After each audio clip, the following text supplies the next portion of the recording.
Good morning সবাইকে। সবাই কেমন আছো? আশা করি সবাই ভালো আছে। আমি এখন ভালো আছি। তো দেখো, সকালে উঠেছি, উঠে ছেলেকে স্কুলে পাঠিয়ে দিলাম। ছেলেকে স্কুল গাড়িতে আমি দিয়ে এসেছি, দিয়ে এসে এখন খাটটা গুছিয়ে নিচ্ছি। এটা শাশুড়ি মা শ্বশুরের, তো ওনাদের দুজনের। তো আজকে বেড কভারটা বেড কভারটা পাল্টাবো, তো সেই জন্য সব কিছু বসে হয়েছি। আর ওনারা না দুজনেই ব্যথা, তো হাঁটু ব্যথা, আমার শ্বশুরের পায়ে খিঁচ ধরে, তো সবসময় না তেল মাখে। তো বেড কভার না খুবই তেল কাষ্ট, গন্ধও হয় আর তেল কাষ্ট হয়ে যায় জানো। গরম জল করে তারপরে ভিজাতে হয়।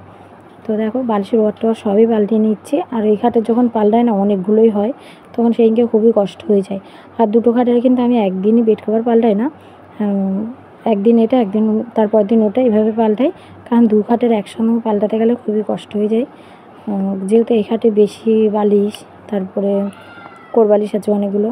তো এইদিকে গরম জল করে নিয়েছি, তো সব কিছু ভিজিয়ে নিচ্ছি। বেড কভার তো আছে, তার সঙ্গে বাবার প্যান্ট জামা আছে। যেহেতু দোকানে থাকে না, তো একটা লোহার চেয়ার আছে, সেখানে বসে প্যান্টটা আরও বেশি লাল হয়ে যায়, ও সহজে উঠতেই চায় না। তো ভাবলাম কি গরম জল করে তারপরে ভিজিয়ে দিই। তো গরম জল করে ভিজিয়ে রেখে এসেছি জামা কাপড়গুলো।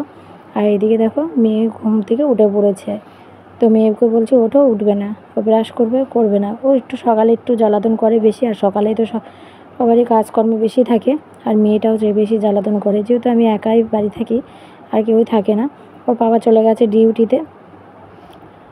তো এই দেখো, মেয়েকে তাই হাসানোর জন্য চেষ্টা করছি। ও দাঁত মাজবে না, তারপরে সকালে খাওয়ানোর সময় বেশি জ্বালাতন করে। সারাদিনে যত না জ্বালাতন করে, সকালটা বেশি জ্বালাতন করে। মনে হয় কি সকালটা একটু তাড়াতাড়ি টপ করে খেয়ে নিলে নিজের তাড়াতাড়ি কাজকর্ম হয়, কিন্তু না, মেয়েটাই খুবই দেরি করে দেয় খাওয়াতে, ব্রাশ করাতে, মুখ ধোয়াতে অনেক টাইম লেগে দেয়। আর ও তো একা একাই দাঁত মাজে, তো আমাকেও মাজতে দেয় না। মাঝে সাঝে যদি ইচ্ছা হয় তখন আমাকে মাজতে বলে, নয়তো একাই ব্রাশ করে। তো চলো এখন মেয়েকে তুলবো, মেয়েকে তুলে ব্রাশ করাবো। আর আমি দেখো এদিকে ভাত বসিয়ে দিয়েছি কাটে। হ্যাঁ, আমি সসপ্যানে ভাত রান্না করি, হাঁড়ি আছে, কিন্তু হাঁড়িটা বড় আর একটু ছোটো। রুটি করে পিউ আর আমি খেয়েছি। খাওয়ার পরে রান্না বসিয়েছি। তো রান্না করেছি এই যে ভেন্ডি সর্ষে বাটা আর হেলেঞ্চা শাকের ডান্টিগুলো রেখে দিয়েছিলাম, সেটা আলু দিয়ে করেছি। তারপর নিয়ে এসে তোমাদের দাদাভাই নিয়ে এসে চিংড়ি মাছ, সেটা আবার এই যে এখন এখানে ভাজা করছি। আর এদিকে এই যে লতি দিয়ে করব, তো লতিগুলো হালকা একটু ভাপিয়ে নিচ্ছি। আর এদিকে দেখো, দাদাভাই বাইরে খেলতে গেছে, বাবু বাবু করে। আবার কোথার থেকে নেবে ফুটবল কাকা, বাবু বাবু করে ডেকে ডেকে এই যে বাবুকে ঘরে নিয়ে এসেছে। ফুটবলের মাঝে এসে বকে। রান্নাবান্না তো হয়ে গেছে, খাওয়া দাওয়াও সব হয়ে গেছে। আর আমি এখন ঘর বাড়ি সব পরিষ্কার করবো। আবার এখন ভিজে গেছে, সময় হলো 1টা। এখন কাঁচা ভিজিয়েছি দেখলে তো কতগুলো। এখন এই যে ঘর মুছবো, নিয়ে নিয়েছি জল। আর দেখো গামলাতে নিয়েছি জল, কারণ ওই বালতিটাতে না জামা কাপড় ভিজিয়েছি, কিসে করে জল নেবো, তো গামলাতেই নিলাম। থাক, দেখো তুমি মুছবে, তুমি পারো? না না, ধরবে না, না না, তোমার পারতে হবে না।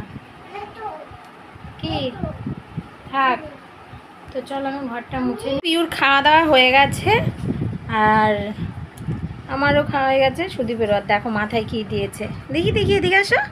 ওর দাদাভাই বানিয়েছে, দেখো ফুল দিয়ে এটা বানিয়েছে, বলছে আমার বুনুকে দেবে। যেহেতু ওর বুনু ফুল ভালোবাসে, কিন্তু আরেকটু বড় করে বানালে বেশ। আর এই যে তুই এখন খাচ্ছে ছোলা, কারণ ছোলাগুলো সন্ধেবেলায় সিদ্ধ করে বললাম মুড়ি মাখা খাবো, তো সেই জন্য সিদ্ধ করেছি। তো পিউ এখন খাবে, তো দিলাম সেই জন্য।